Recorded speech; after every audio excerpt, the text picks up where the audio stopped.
This is the emergency broadcast system. This is not a test. Repeat, this is not a test. Stay tuned for further instructions. This is...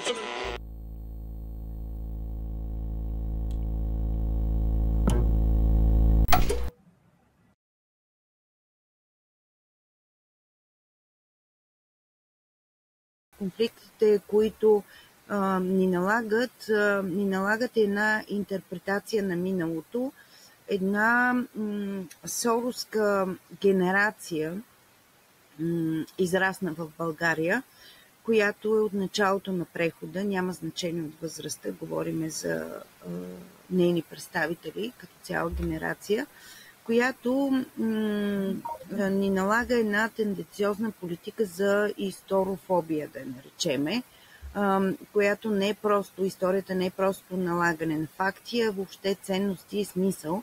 Виждате как отпадат от образованието ни много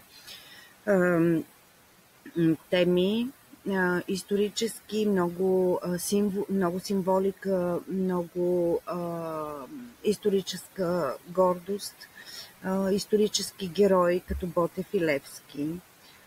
Отпадат наши автори на българска история и литература и биват замествани с нещо, което е универсално и което е достъпно до всички народи.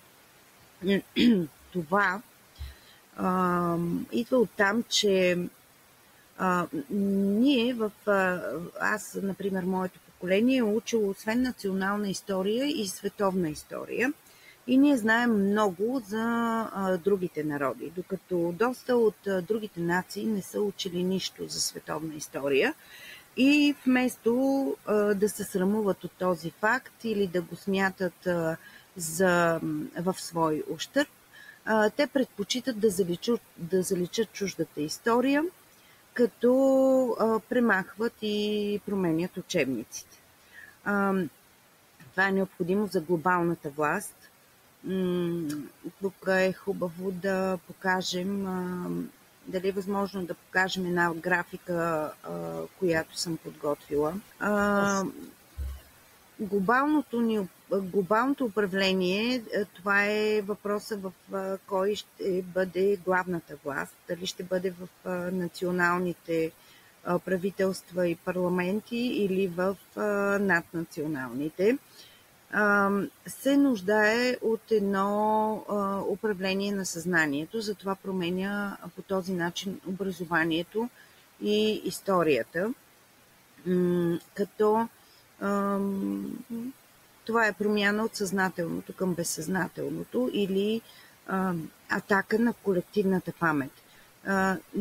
Просто се опитват да създадат едно безсъзнателно общество, което няма минало, което няма цели и което живее само сега и днеска. Това общество не може да си прави планове за бъдещето. Това е блокиране на развитието и разрушаване на националната държава, на националното управление и ценности, изцяло препрограмиране на матрицата, в която живееме или на светогледа, който имаме и води до самоликвидация на държавата. Тази самоликвидация или това е каплирането, за което малко по-рано споменахме, е необходима, за да може да бъде постигната тази глобална свръхдържава с сега наднационални или международни регламенти и договори, правила и норми, но с загубване на националните държави или изцяло превръщане на управлението им в някакъв подизпълнител на глобалната държава, ще се стигне и до премахване на нейните национални норми. Обезличават се доста от законите ни. На практика в националните парламенти в момента никакво нормотворчество не се прави, а там направо се преписват законите и се транспонират в нашето законодателство. Още в комисиите, в които постъпват година преди да бъдат приети, например в Европейски съюз, могат да им се противопоставят на местно ниво нашите депутати, но това не става. По-скоро дори да се стигне до такова противопоставяне, има доста предходни декларации, договори и споразумения финансови, в които ние сме се съгласили това да го въведем, когато му дойде времето. Ще ви кажа много интересен факт. Например, в декларацията на ООН от 2008 година за самоопределяне на пола, България е подписала. Имаме една снимка, на която можем да покажем кои са държавите, които са е подписали и кои са тези, които не са е подписали, но както и да е, ние сме държава, която е подписала тази декларация 2008 година. И изведнъж сега се бориме с този закон с пропагандата за джендърството, но вече е късно, защото дори да се приеме, вие виждате какви са последиците, дори да се приемат някакви противодействия на тази пропаганда, определени групи, които са засегнати от този въпрос, ще си гонят правата на международен терен, имат си други закони, които ги защитават от дискриминация и въобще ще се позоват на международни договори, които сме подписали преди 10, 20 и повече години, за да може да върнат това, което са изгубили. Въобще всеки нов, по-модерен етап на развитие идва, за да удрайки предходния.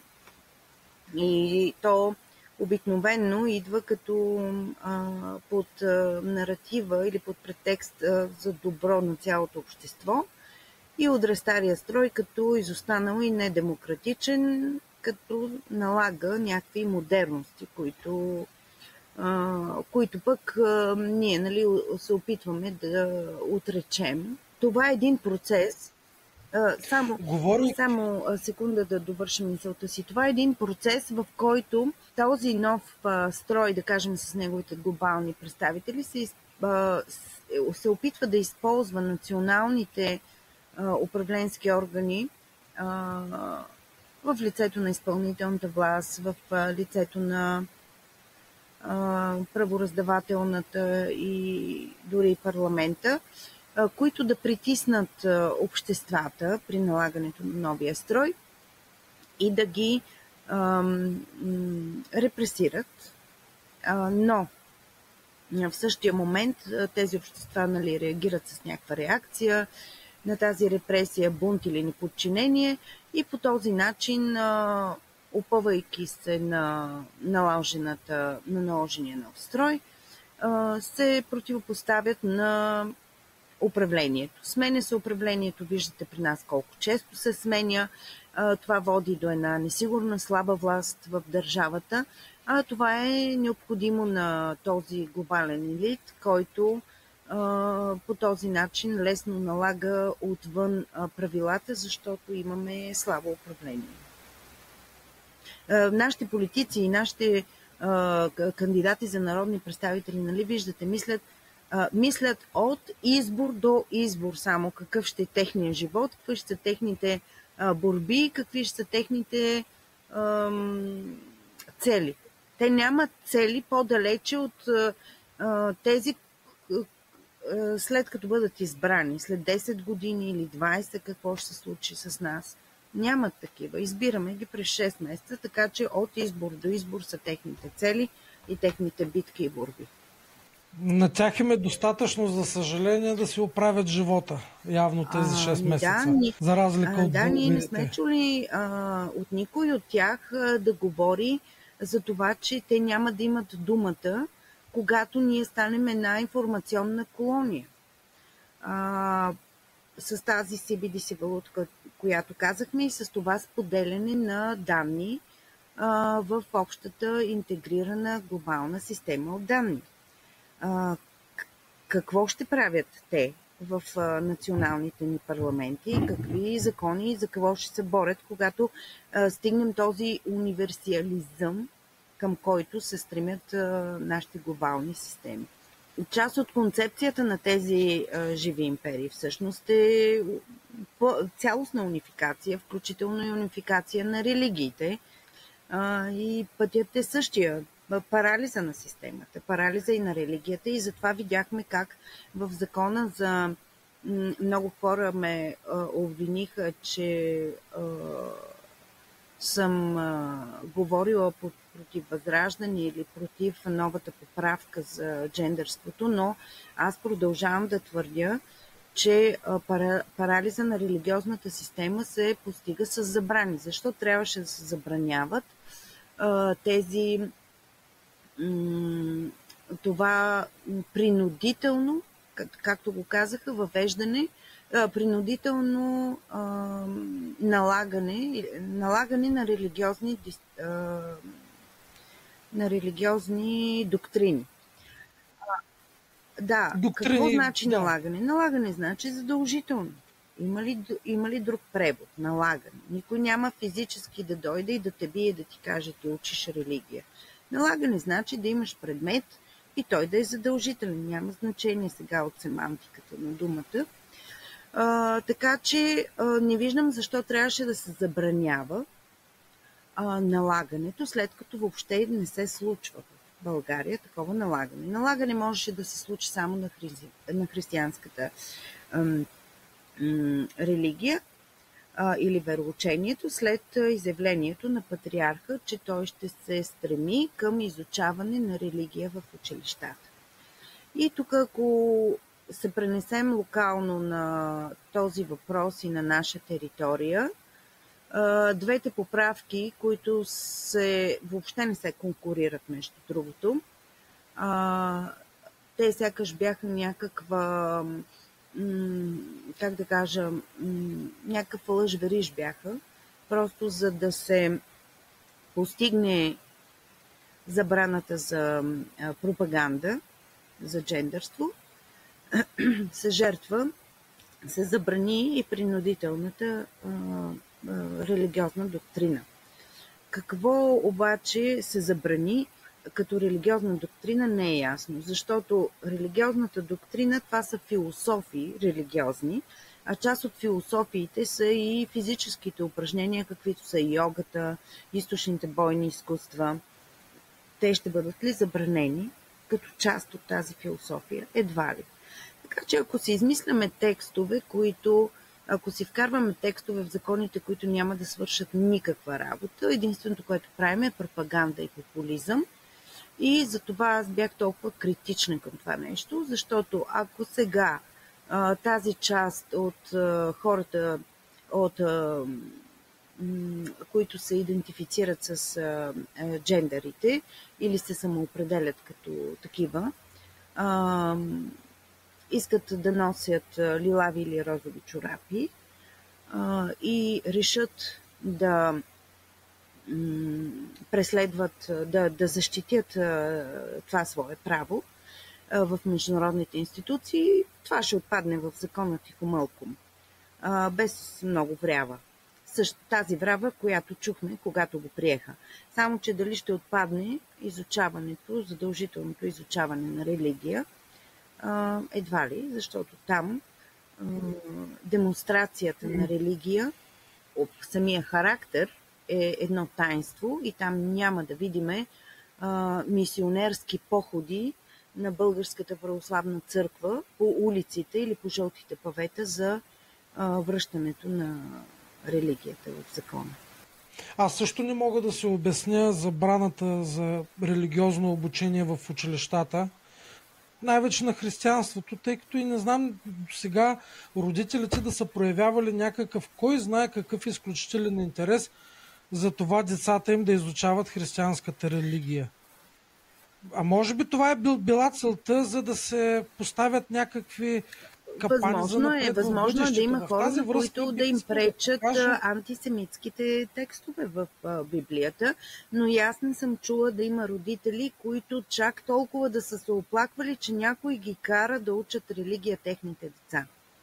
В момента всичко е доброволно, до толкова доколкото ако с една анкета ти пуснат, например, един списък от свободно избираеми и в него има високи технологии, английски, някакъв спорт, религия и трябва да избереш от 10 3 или от 5 2, естествено, че религията няма да бъде сред избраните, защото ние не сме народ, който е свикнал в училище да има такъв предмет. Нали, смятаме, че там в специализираните училища, семинари духовни в църквата, там се постига този контакт с вярата и с религиозните традиции.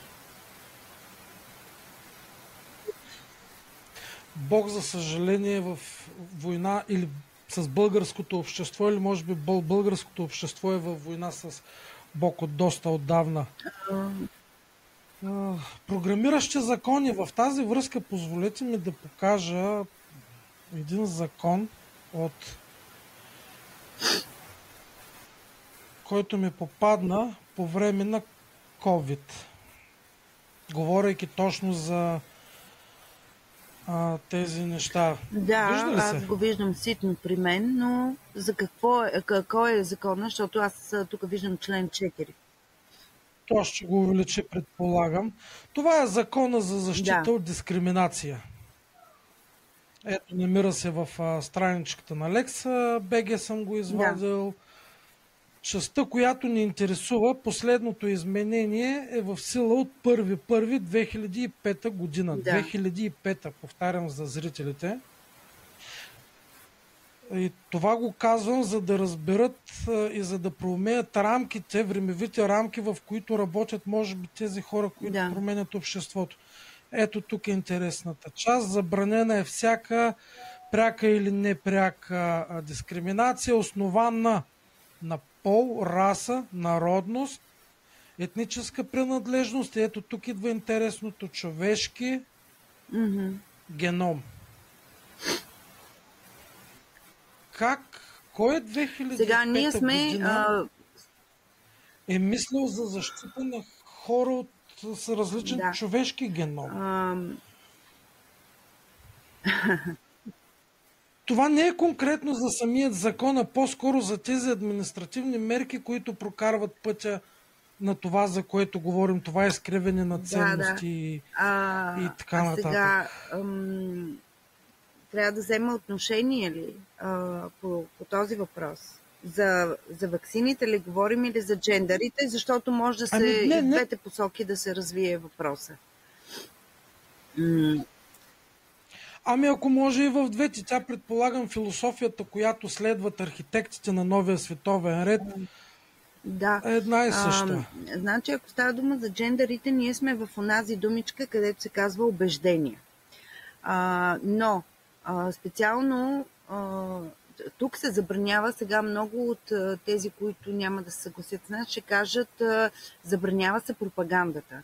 Само че аз не знам кое може да се сметне за пропаганда, при положение, че пропагандата има много скрити символи и лица. И как да забраниш нещо, което е скрито, например, и което е в примерно един пиктаграм, нали, това е нещо, в което може да се съдържа информация, да бъде една фигурка. Знаете, в момента пиктаграмите слагат такива вместо етикети, които трябва да отбележат, че нещо е екологично чисто или че не е свързано с животински продукти. Това са уния жаби и така нататък, които ги виждаме. Или пък капката вода, която е за чиста природа. Така че тук как можем една такава пропаганда? Говори се, че има такива символи джендърски на сладоледите, на определени марки. И ако в училище, да кажем, една фирма днес носи сладоледи или там храна с такива неща. Това пропаганда ли е? Искам да кажа, че с тези неща няма как да се бориш. Борят се хората в семейството, като повдигат морала, повдигат ценностите. Значи ние се съгласяваме, т.е. депутатите ни, да губим ценности, история, морал, етични норми, а пък налагаме забрани за нещо, което няма как да бъде забранено. Нали? За генома сега дискриминация, не знам какво са искали да кажат. Нямам представа защо.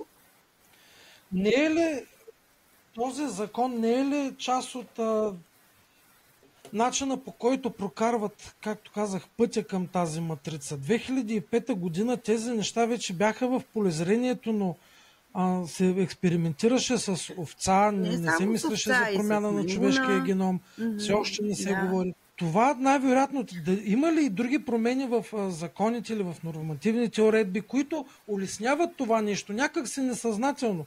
2005 година, например, както казахме, никой не се е мислил за това нещо, че ще бъде използвано.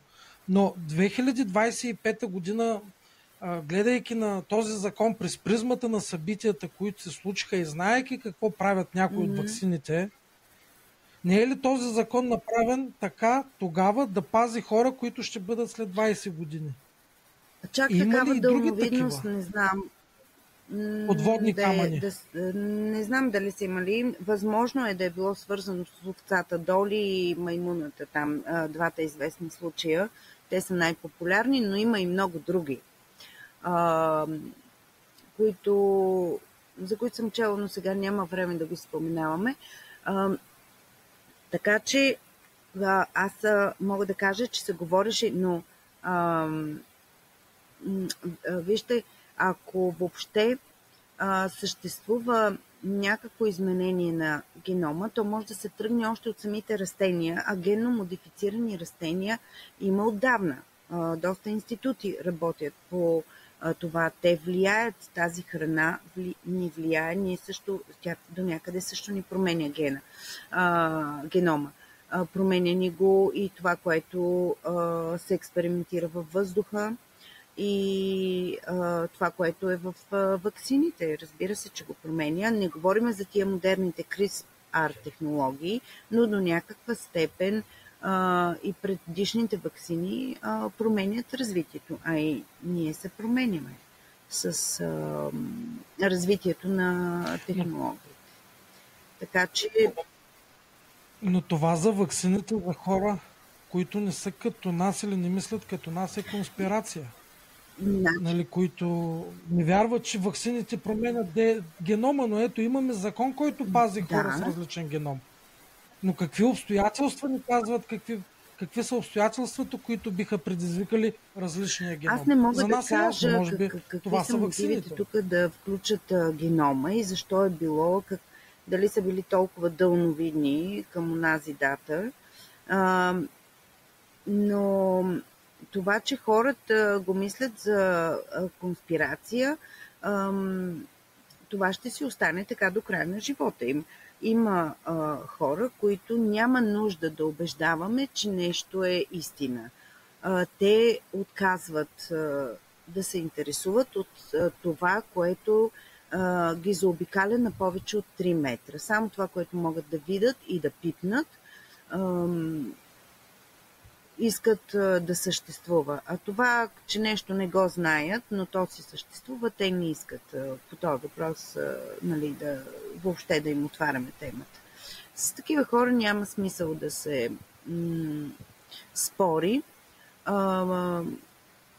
Аз ви казах, 2008 година е подписана тази декларация от България за самоопределянето на пола. Тогава, сега коя година сме, колко години са минали, нали? Над 10.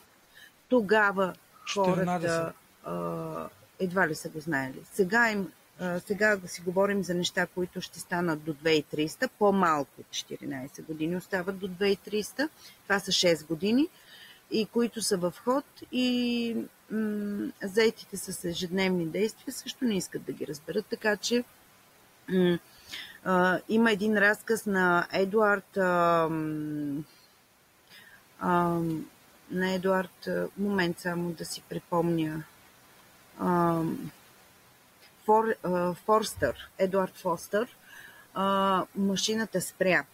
В един свят, в който живеят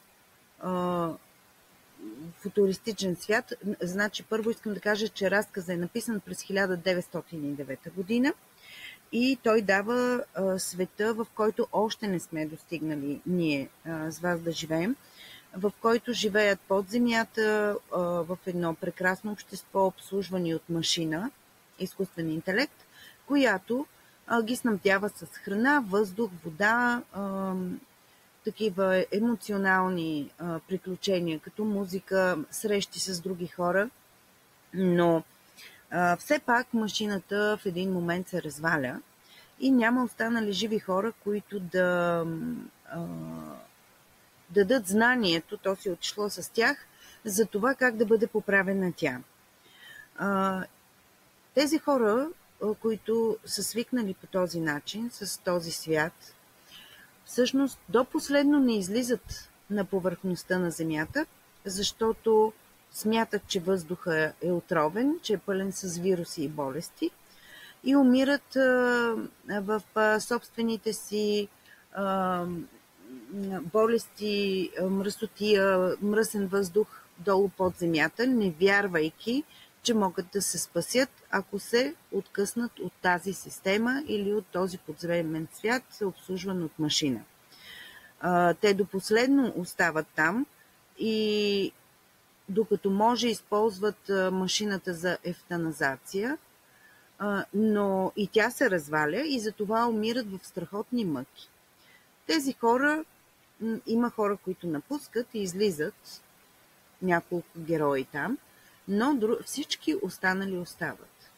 Така че ние не можем да искаме от хората да бъдат много дълновидни, аналитични, разумни. Те искат само това, което могат да видят и да пипнат днес с сетивата си. Само на това вярват. Разбира се, такива ограничени хора са пропуснали много години, в които е можело да се интересуват, да четат, но те са част от това поколение, което е подготвено да бъде сервизното поколение или сервизното общество на корпоративния свят. Това, което има нужда с чисто практически действия да се прояви в съвременния свят. Те не могат да мислят. Това е.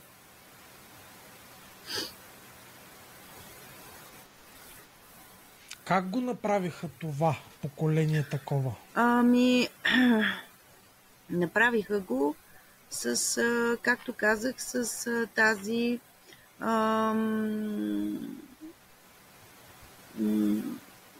деструкция на национални, на образователни и на културни норми в държавата, в националните държави, налагане на чужда култура или това прихващане, каплинга, под надслова, че е модерно и създаването на такива методи на манипулация, такава семиосфера, която да влияе на хората, че ако не приемат модерността, те ще са плебеи или ганливци, а пък елита е този, който приема модерните, всичко устаряло, там патриархално, български народни носи, хора, всичко това е някаква устарялост, от която трябва да бягаме панически. Това е внушението, това е тренда, един вид на бъдещето и на модерното настояще. Сега, цялата тази модернизация всъщност цели в бъдещето да се получи чрез прихващане на държавите една автокрация и един универсален свят като резултат. Традициите трябва да бъдат заличени, Това можем да го определим като една стъпка за детрадиционализация или един постмодерен свят, в който ценностите са напълно деградирали. Биполярният свят, където имахме слабо развити и силно развити държави, фактически чрез прихващане на слабо развитите към силно развитите държави, или както ние сме вече към Европейския съюз и към Америка частично. За всички тези идеологии, включително и за генните терапии, предходните идеологии са дарвинизма на Дарвин с всички тези самоусъвършенствания на човека до те стигат до пост-човек или трансхуманизъм. Това е течението, което глобалната система и технократите се опитват да ни наложат, но тук не става дума само за усъвършенстване на качествата и на възможностите, а става дума за неорганично усъвършенстване, наложено чрез терапии, CRISPR технологии и нови технологии, машина, човек, които виждаме, че напоследък изпреварват. Сега сетих се, че всъщност ме попита за законите. Фактически няма как да отрегулираме с закони нещо, което се развива много по-бързо, отколкото законите, защото всяка нова технология води до промяна и налагане на изцяло нов свят около нас. И освен това, нашите закони се променят след като вече има сключени глобални споразумения и те дават право на едно свръх управление, на една свръхдържава да налага тези глобални споразумения, включително и уставите на тези организации, които влизат в общата мрежа, в нашето законодателство. Това е един вид новото средновековие. Добре, но виждаме, че законите, които се приемат и се пишат в момента, не следват обществените норми, за съжаление. Да, този договор, общественият договор, го търсят къде е и за който всички говорят, че е свързан с демокрацията, го няма. Общественият договор е вече в съвсем друг контекст, в контекста, в който говориме. Ние сме общество, което е на база на тази цялата глобална политика и глобални процеси, наднационални процеси, загубени поколения, загубени традиции, ние сме вече свръх общество, при което солидарността не е на лице. Ако при демокрацията и при другия обществен договор, към който е бил до сега, нали, като наратив е имало такъв стремеж, вече се стремим, особено глобалната система, към едно свръхобщество, което няма да бъде солидарно и което ще бъде разединено. Всеки един ще се пази от другия, за да може да запази собствения си личен рейтинг в обществото, подчинявайки се на тези норми. Ти няма как да бъдеш, да избираш приятелите си, да избираш партньорите си, включително и когато говориме за работа, за създаване на семейство, за домопроизводство, така да го наречем, ще бъдем ограничени от това, че живеем в такова свръхобщество. Споменахте и за другия проблем, част от цифровизацията, кредитните системи и всички от този сорт. Имат ли почва у нас в България?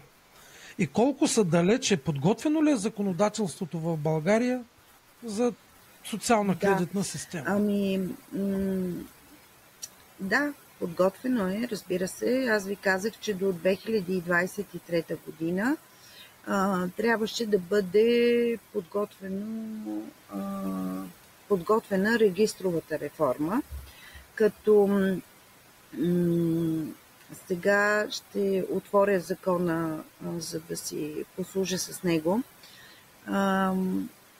Закона за електронното управление има към него една стратегия, която е по-добре развита отколкото закона, защото той дава определена рамка, но всъщност подробностите и така теоретичните неща са в стратегията. В момента се опитват да урегулират една досега доста пръсната система в информационните регистри, като в момента тече цифровото преобразуване на публичната администрация и се въвеждат тези системи дори се въвеждат системи за абсолютни електронни документи. Това няма да го видите в закона, просто искам с този термин да обясня, че ще има документи, които ще са само електронни и те няма да оставят хартиена следа. Мога да ви дам веднага примера с това, че от април месец, когато отидете при нотариус, действа вече системата електронната, в която нотариуса влиза и прави проверка в реално време, дори отбелязва в колко часа е направена, за задълженията на продавачите или на участващите в сделката.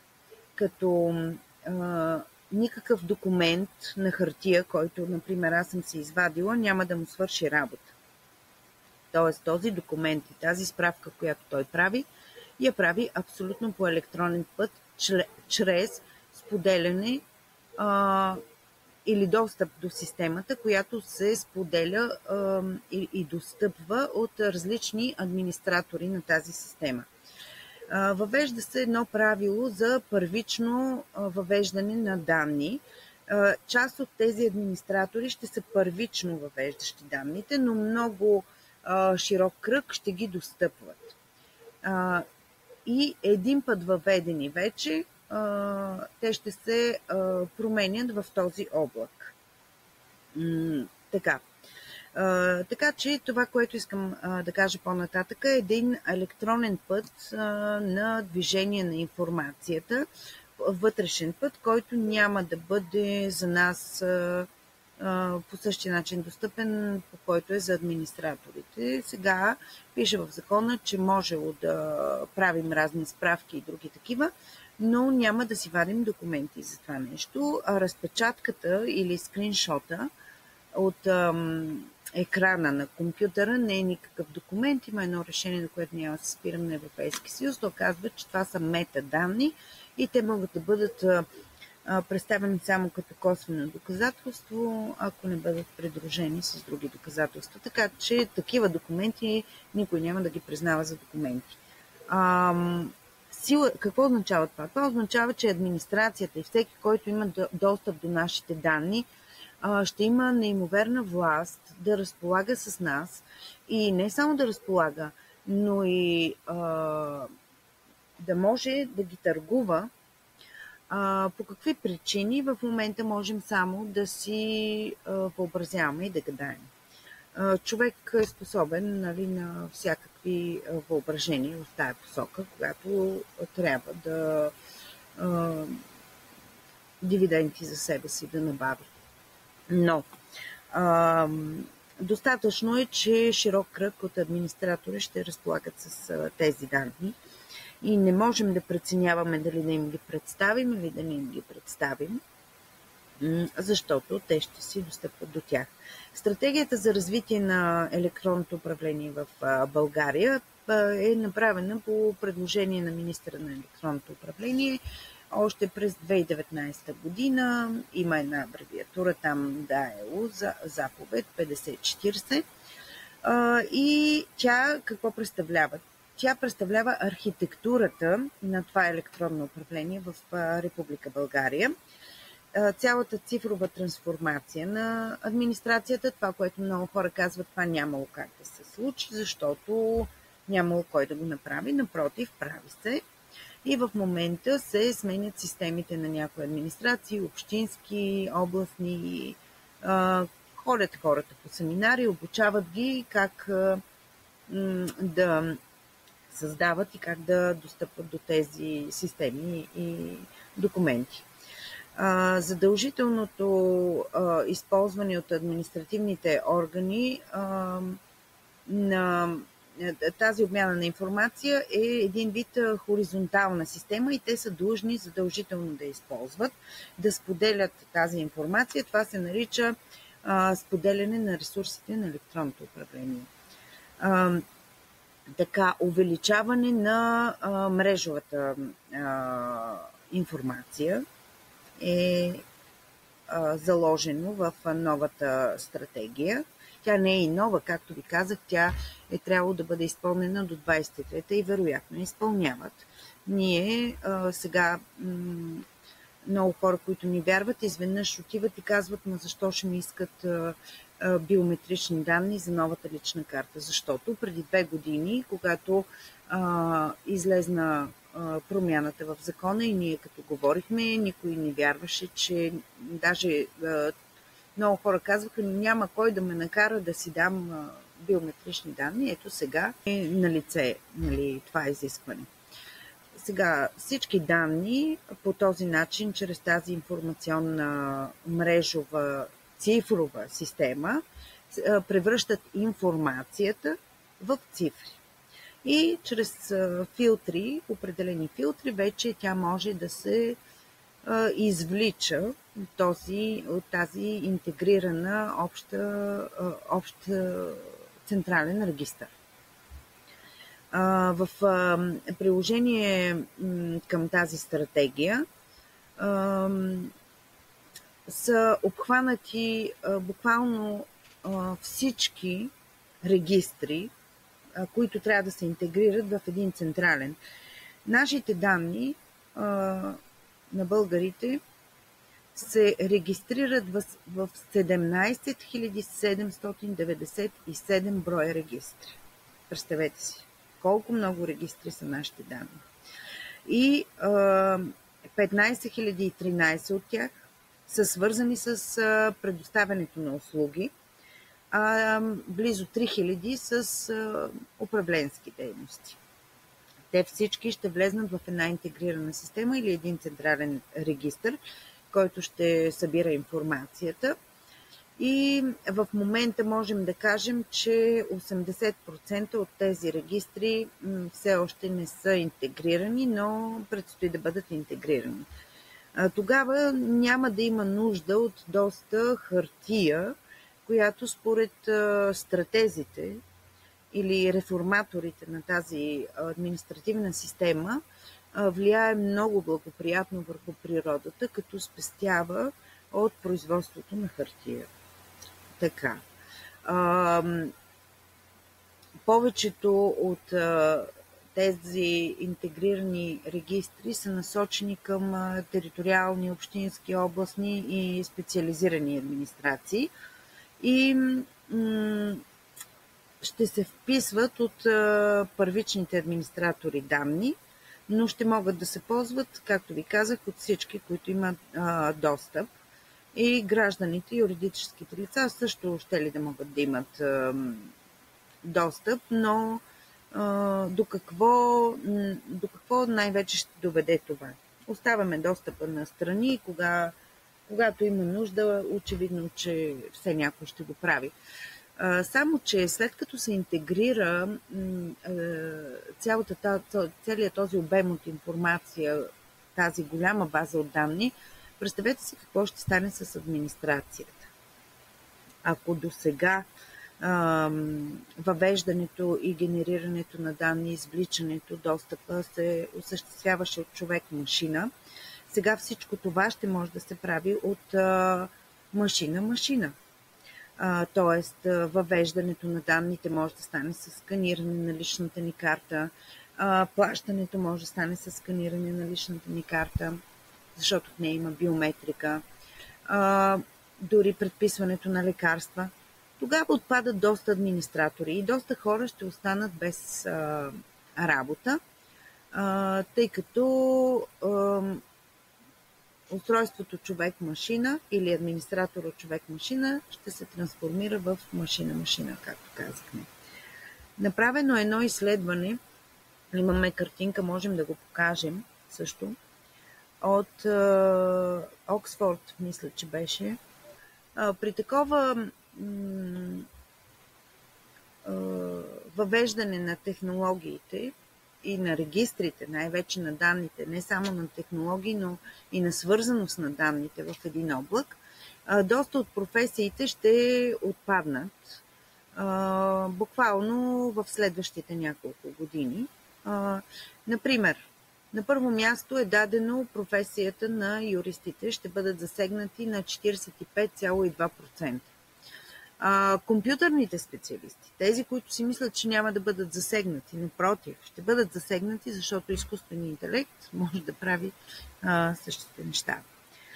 Бизнес и финансови операции, виждаме на трето място. Изброяваме ги всички, образователни институции, менеджмент, офис администратори, артисти са по средата и така нататък. И кои ще бъдат най-малко засегнати? Само аз не виждам последните тук. Може ли да слезем надолу? Да. Всъщност, да. Да, надолу съм. Значи, ще останат физическите дейности. Тук продукция на разни продукти, храни,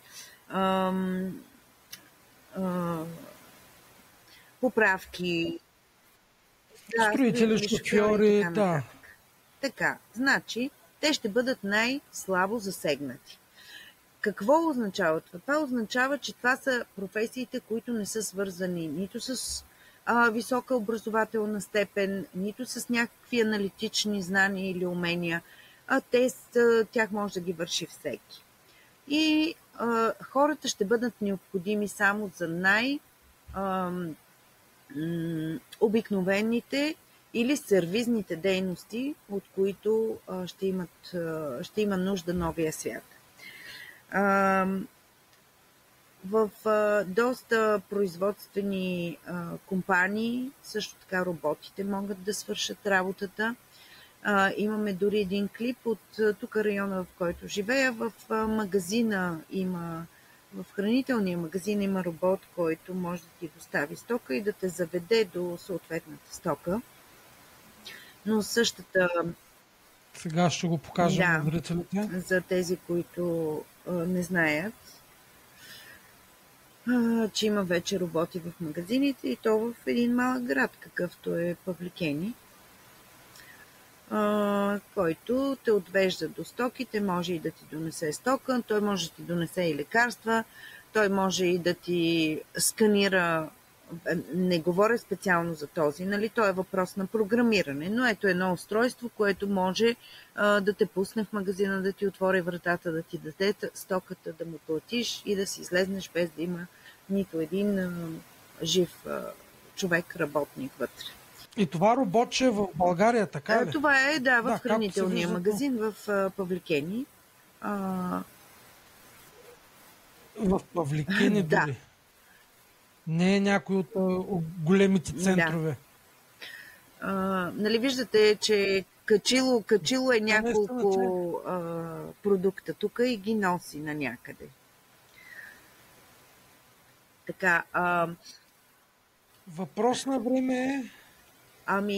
Въпрос на време е да изпълнява и други функции, като например да ти сканира, да ти вика такси, да ти докара такси, да ти качи в асансьора до вместо пиколо до багажа до съответния етаж, защото тя системата за програмиране е една. Както програмира това роботче, така е свързана и с асансьора, и с QR-кода ти, който е на резервацията в хотела.